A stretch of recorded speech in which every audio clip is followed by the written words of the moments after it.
MTAG fait appel à de nouveaux outils pour analyser l'état des rails du tramway de Grenoble. Grâce à une technologie développée par l'entreprise lyonnaise Viapix System, les plus de 90 km de rails du réseau sont scannés sous tous les angles.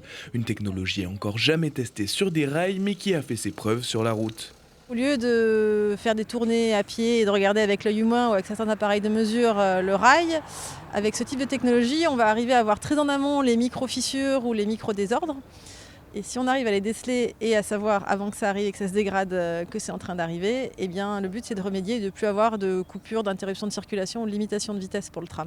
Les premiers rails du réseau posés en 1987, ces secteurs les plus exposés à l'usure demandent une vigilance toute particulière. Grâce à 2 caméras fixées à l'arrière du camion, chaque centimètre de rail est analysé.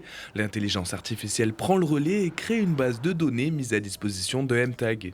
On embarque de la vision numérique, des lasers, centrales inertielles, un système de géolocalisation qui est de haute précision et qui vont constituer, si vous voulez, une base de données de référence et grâce à un logiciel d'analyse automatique basé sur de l'intelligence artificielle vont permettre de qualifier, de créer une base de données exhaustive de l'état du réseau. Le traitement des données va prendre une semaine et si besoin, MTAG pourra envisager des travaux lors des périodes dédiées.